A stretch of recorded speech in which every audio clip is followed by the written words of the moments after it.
Nothing Phone 2a. Udah lebih dari setahun gue pakai HP ini sebagai daily driver. Dan apakah masih layak hype-nya dari tahun 2024 yang lalu sampai tahun ini? Walaupun harganya lebih terjangkau dari Nothing Phone 1 dan Phone 2, tapi ciri khas dari Nothing ini masih nempel banget di HP satu ini. Glyph interface masih jadi salah satu alasan HP ini kelihatan beda dari HP yang lain. Pertama kali gue pegang HP ini rasanya tuh ringan. Dibanding Phone 1 dan Phone 2 yang menggunakan back cover kaca, Phone 2a ini menggunakan back cover plastik. Begitu dipegang, finishingnya halus. Karakter dari smartphone ini juga kelihatan kuat banget. Frame-nya kokoh, tombolnya juga tactile untuk ditekan. Jadi meskipun material bukan kaca, feel-nya tetap terasa solid banget. Smartphone ini juga sudah bersertifikasi IP54 untuk water and dust resistance. Namun selama lebih dari setahun pemakaian, back cover dari Phone 2a ini udah kelihatan baretnya, meskipun gue udah pakai hydrogel skin di belakang. Glyph interface adalah lampu LED yang ada di belakang Nothing Phone. Lampu ini bukan cuma untuk gaya, tapi bisa nyala sesuai kondisi HP. Essential notification salah satu contohnya. Misal, ada notif penting, lampunya bisa kedip di satu sisi. Bahkan suara ringtone dan notifikasi bisa ngikut dengan pola lampunya.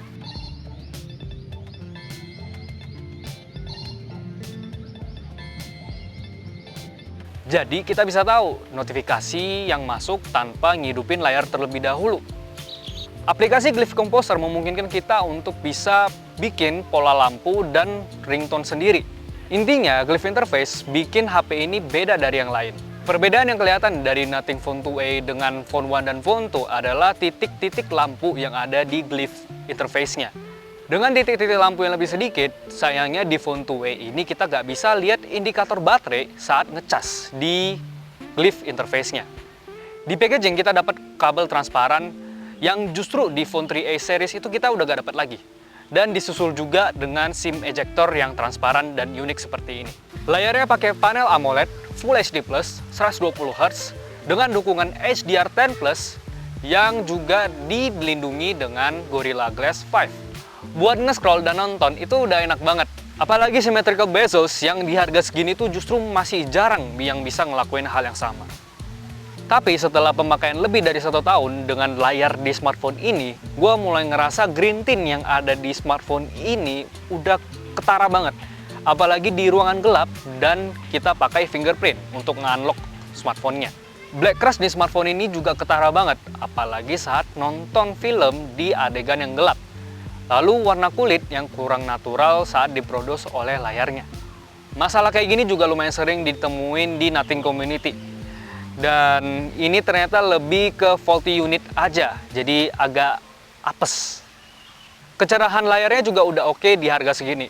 700 nits untuk typical brightness-nya dan sampai 1300 nits untuk peak brightness-nya di HDR.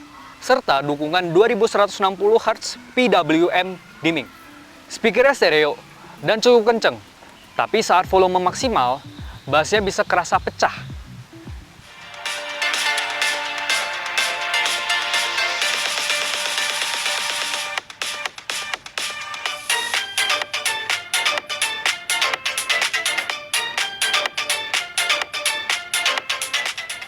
NFC di smartphone ini aman juga.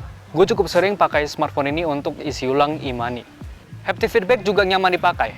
Rasanya cukup clean, dan untuk ngetik tuh getarannya cukup bold. Fingerprintnya cukup responsif, bahkan saat gua pakai type glass yang cukup tebal. Dengan prosesor Dimensity 7200 Pro yang dibekali dengan RAM 12GB, untuk daily multitasking, bahkan sampai gaming, ini masih oke banget. Meskipun ini chipsetnya udah cukup lawas. Gaming juga masih kuat, PUBG dan CODM bisa sampai 90 FPS, dan sayangnya Mobile Legends itu masih ke lock sampai 60 fps. Gua main dalam suhu ruangan 25 derajat dan bagian atas dari smartphone ini kerasa hangat. Tapi jujur masih belum ada throttling yang berarti menurut gua. Nothing OS jujur menjadi salah satu alasan kenapa gua masih stay dengan HP ini. Clean, smooth, estetik, dan update-nya juga rajin. Sekarang udah ada Nothing OS 4.0 yang berbasis Android 16 yang bakalan gua bahas di video terpisah.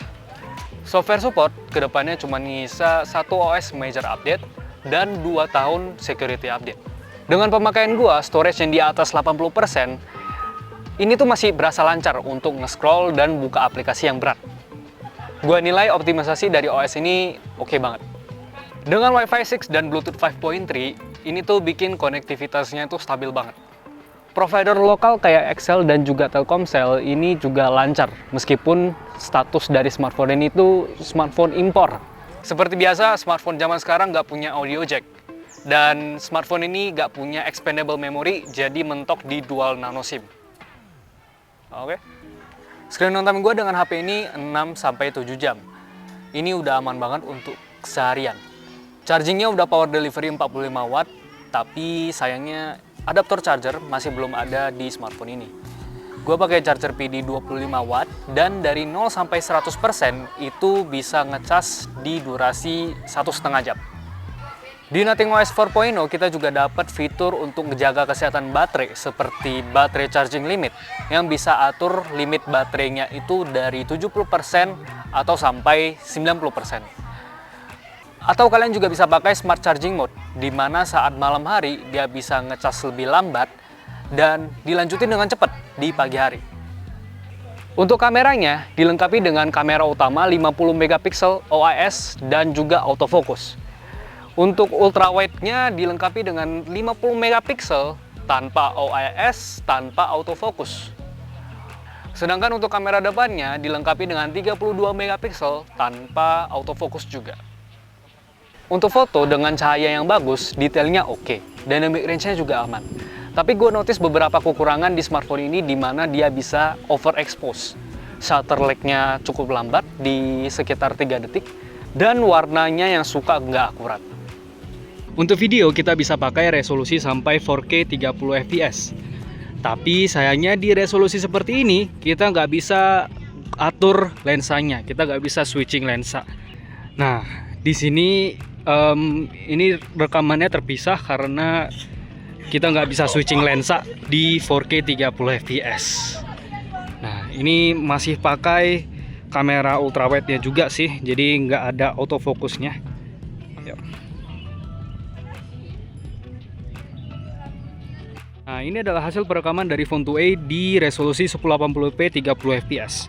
Di sini kita bisa switching lensa ke ultrawide langsung. Tapi ya detailnya cukup loss di resolusi seperti ini dan di ultrawide-nya juga. Ini adalah hasil perekaman dari Phone 2a 1080p 30 fps di kamera depannya. Kamera depan dari smartphone ini juga bisa rekam sampai 1080p 60 fps. Tapi sekarang gue pakai yang 30 fps karena videonya juga 30 fps. Bagaimana suaranya? Bagaimana kualitas mikrofonnya? Apakah kedengaran dengan jelas? Setahun lebih bareng Native Phone 2a, gue bisa bilang smartphone ini masih layak banget buat kalian yang nyari smartphone yang beda dan punya karakter. Suka UI yang clean, smooth, dan juga enak untuk dilihat. Ngeprioritasin performa harian yang konsisten. Tapi mungkin kurang cocok untuk kalian yang sangat peduli dengan kualitas layar. Sering ambil foto atau video yang kualitasnya harus konsisten dan membutuhkan speaker yang kualitasnya lebih premium. Overall, ini adalah mid-range yang solid banget dan masih sangat layak untuk dipakai jangka panjang di tahun ini.